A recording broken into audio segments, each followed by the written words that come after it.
que 1 ano e 3 meses para fazer toda essa transformação é um prazo, em termos do Brasil, muito curtos. Em termos do AFIF, eu já descobri que os prazos vão ficando, graças a Deus, cada vez menores. Por isso, ministro, eu inicio com essa observação, porque esta conjunção de fatores é responsável por esta lei que hoje nós estamos sancionando.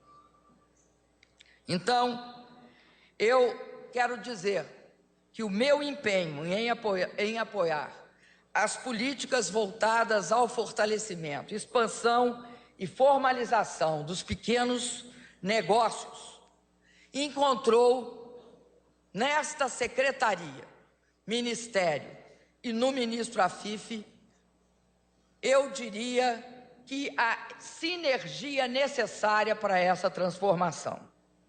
Nós, portanto, criamos essa micro e pequena empresa dentro do governo, no coração do governo, e isso foi fundamental para chegarmos até aqui.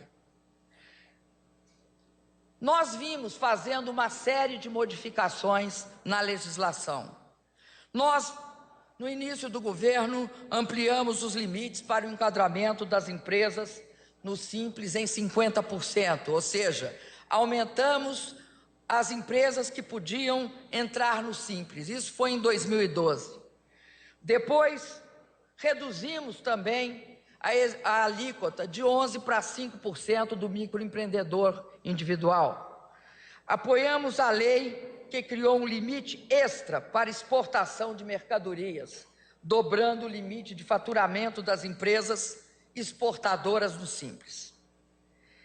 Essas medidas, elas contribuíram para que a gente chegasse hoje aos cerca de 9 milhões de micro e pequenos empresários integrantes do Simples Nacional. Com essas medidas, um número maior de pequenos negócios passou a participar, então, desse regime de tributação e aí geraram mais e mais trabalho, emprego e renda.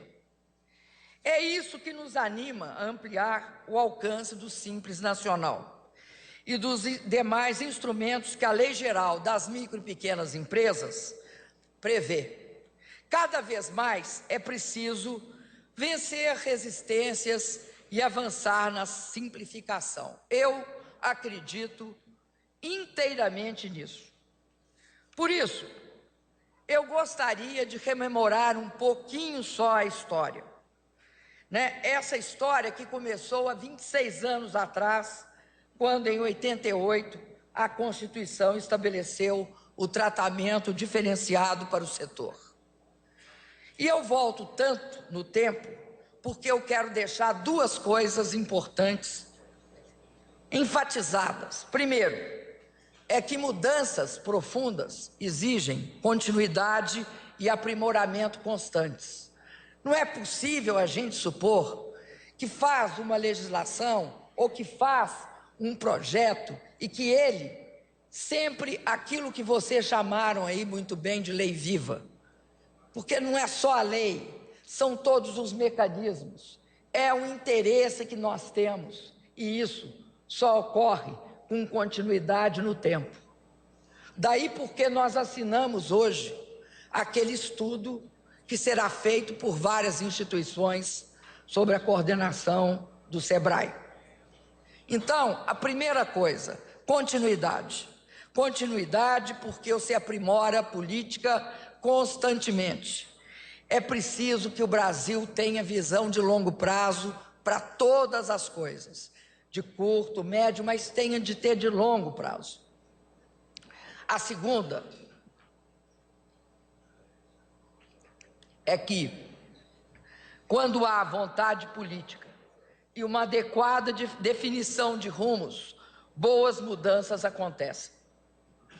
E isso exige estratégia, mas, sobretudo, existe a prática do diálogo e da construção de consensos.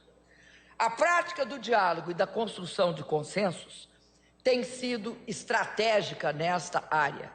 E eu quero reconhecer a relevância da aprovação por unanimidade. Aprovação por unanimidade que, segundo me informou o presidente da Câmara, foi a única que houve nessa legislatura. A única aprovação por unanimidade.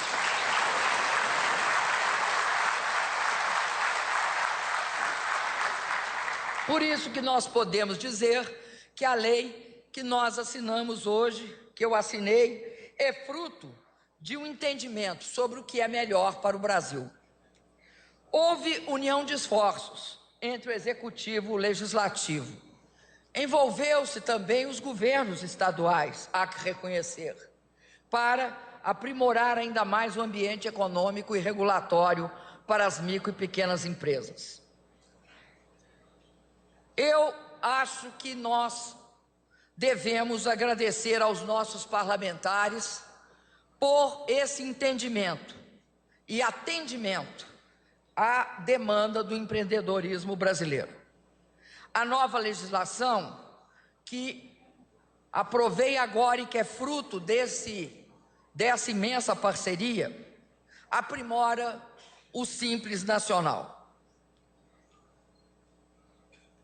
O Simples, quando foi criado em 2006, representou uma mini-reforma tributária. Reduziu os tributos naquela época em 40% e unificou o pagamento de 8 tributos federais, estaduais e municipais em uma única guia.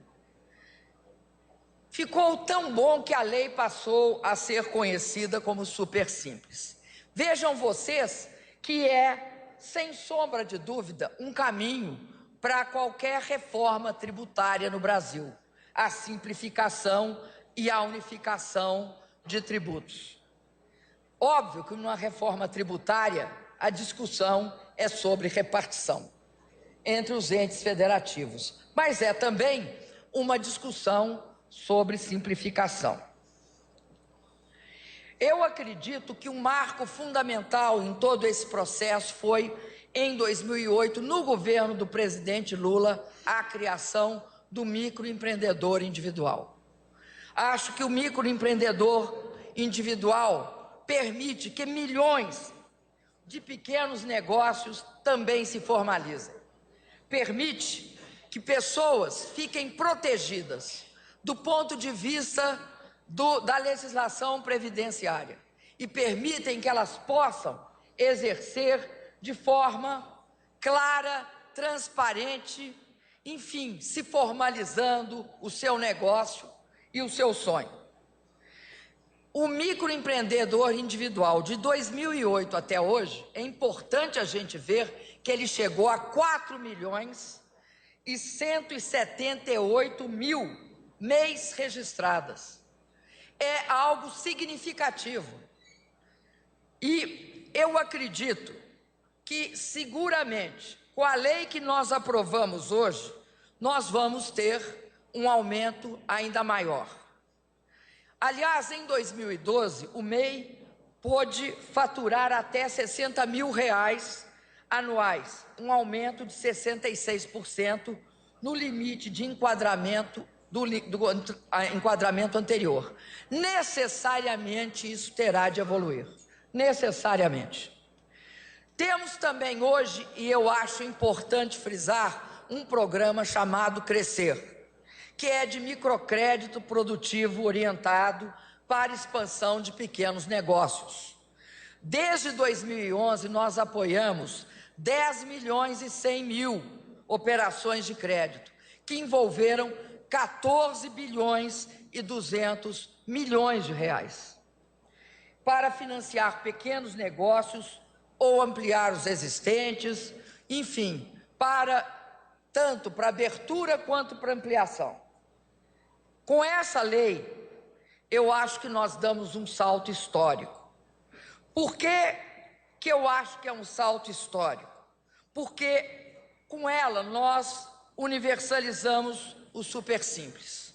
Mais de 140 atividades do setor de serviços poderão aderir a este regime. E isso significa milhares e milhares de empresas. Com isso, nós teremos uma opção pelo Simples, condicionado, que sempre diz o ministro Afif e reitera, condicionada ao porte e não ao tipo de atividade. Porque condicionar ao tipo de atividade é irracional. Nós temos de condicionar a pequena empresa e o microempreendedor individual ao porte. Essa estimativa de 450 mil pequenos negócios que serão beneficiados, nós podemos até estar subestimando.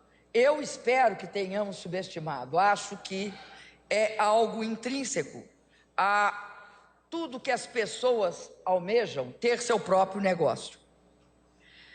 A nova lei também vai permitir uma coisa muito importante, e é muito importante, não só para a lei do super simples e para essa lei da universalização, mas é um instrumento poderoso no Brasil, que é a construção do Cadastro Nacional Único.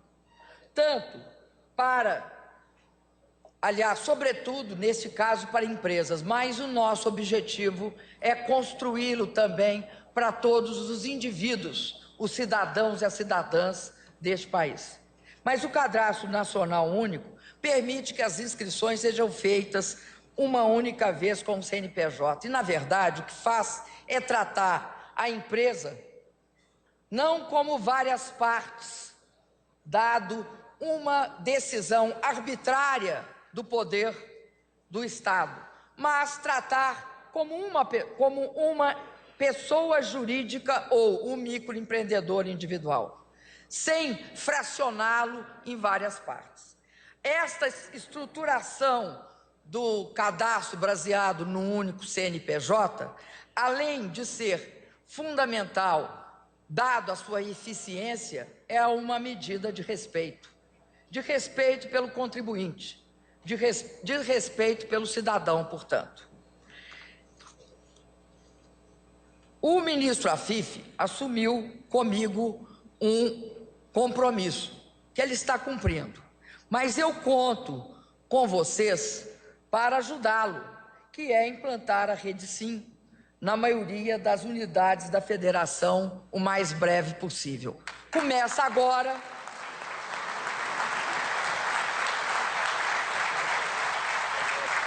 agora num plano inclinado e nós esperamos alcançar o ponto máximo no ano que vem. Isso vai permitir muito reduzir o prazo de abertura e fechamento das empresas e reduzir isso, como ele mostrou na exposição, para no máximo 5 dias. Uma questão que é fundamental e que eu vou só destacá-las é as duas distorções que vinham ocorrendo. Primeiro, os limites à substituição tributária, que em muitos estados vinha eliminando os benefícios do super simples. E o outro é que nós estamos proibindo a incidência de tributos e tarifas sobre a residência dos inscritos no MEI, porque muitas vezes, a sede da empresa é a casa do microempreendedor individual. E eu acho que essa é uma questão extremamente relevante. E isso supera em muito o fato que esses empreendedores estão sendo taxados indevidamente. E eu queria dizer, por fim, a questão da dupla visita. A primeira visita como sendo orientadora e a segunda, aí sim, fiscalizadora.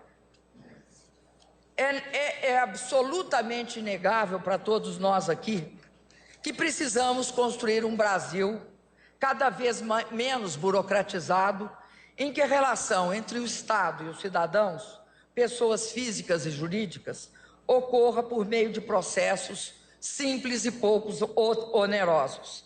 É inegável que a nossa estrutura tributária precisa de muitos aprimoramentos em todas as instâncias da federação.